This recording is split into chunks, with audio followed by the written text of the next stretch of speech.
So in my project, I look at musical activities as a means of digging deeper into Jewish life in Victorian England.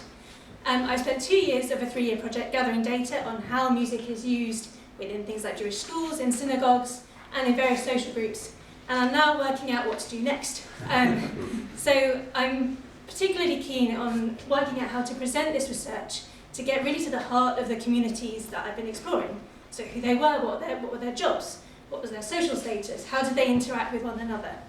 I've been inspired by a really eminent Anglo-Jewish historian called Todd Endelman. He's written lots of books on Anglo-Jewry across many centuries. He's quite critical of certain binaries in historic Anglo-Jewish accounts, which talk about things like Orthodox versus Reform, or assimilated Jews versus othered Jews, in inverted commas. And I really like this quote. Historians who celebrate the good fortune of Anglo-Jewry, as well as those who dwell on its shortcomings, so another binary, fail to confront the messiness of its past. They paint a picture that it is at once too tidy and too unidimensional. And I really love this idea of messy history.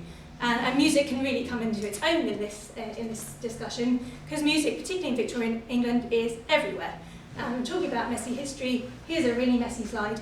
So these are just some examples of articles that I found in the Jewish Chronicle, so the leading Jewish newspaper of the time, but also today in the UK, where music is mentioned in some way. So there's a huge variety. What you'll notice is that they're all quite British pursuits. There's a choral society, there's the singing of the national anthem by a singing class from the Jews infant school, and there's a debate about whether we should be singing Handel in things like Jewish classes, singing classes. There's a book of Jewish music that's published. There's an advert for a tenor and soprano for the West London Synagogue Choir. The list goes on.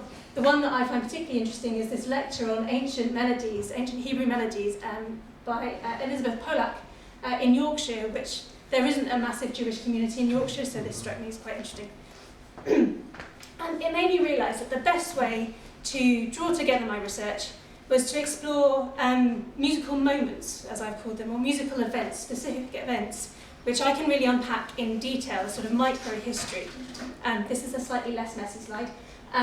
So this is a map of some of the moments I've selected to investigate in detail. Again, there's quite a lot of variety. Music and Jewish communities are featured in every single event here. So some of the music is the primary feature. There's quite a few concerts, so concert in aid of the Birmingham Hebrew School. There is a concert in aid of the Falmouth Synagogue, again, somewhere that you don't expect to have a massive Jewish community. But there are also things like synagogue services, services for women, services for the Jews in Portsmouth prison.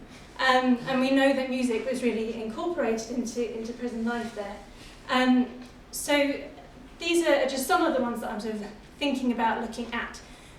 Even where music is incidental in these events, it still reveals something about the place of that community within the Victorian Jewish world. And I want to finish with an example which made the national news. So, on the evening of Saturday, 29th of September 1888, there was a meeting at the Socialist Club on Berners Street, which was the International Working Men's Educational Club. This was a club predominantly for recently immigrated Russian Jews, so Yiddish speaking. They'd arrived in Whitechapel, so Berners Street in Whitechapel. You can see on the map, this is a very Jewish area of London at the time. And they had become radicalised, and they'd come to this club. They were discussing socialism. At the end of this meeting, there was a sort of entertainment. Some people describe it as a concert, other people describe it as an entertainment. It included Yiddish songs, and apparently it was quite raucous. This is important, because this happened about midnight to about 1 o'clock on Sunday the 30th of September, during which time, and you can see the arrow pointed down into the courtyard next to the Berners Street Club, one of the Jack the Ripper murders was taking place. That got your attention, didn't it? The identity of the community of the Berners Street Club and the music was reported quite widely in the reporting of this murder. And the music is a really important part of sort of depicting this community as other. They are Russian immigrants, they speak Yiddish. all the murders took place in this kind of very densely populated Jewish area of Whitechapel, so it was very easy to kind of pass the blame onto this community. And I find that the use of music in these reports is quite important to understanding how this community was described and sort of othered. So this is just a very quick example, particularly if you compare this to some of the very British pursuits I was describing earlier. This sort of is quite a stark contrast. So I don't anticipate this level of intrigue in all the events that I'm looking at, but what I think it does do is demonstrate how exploring music and musical events kind of helps to shape and develop our understanding of the varied different versions of Jewish life during this period.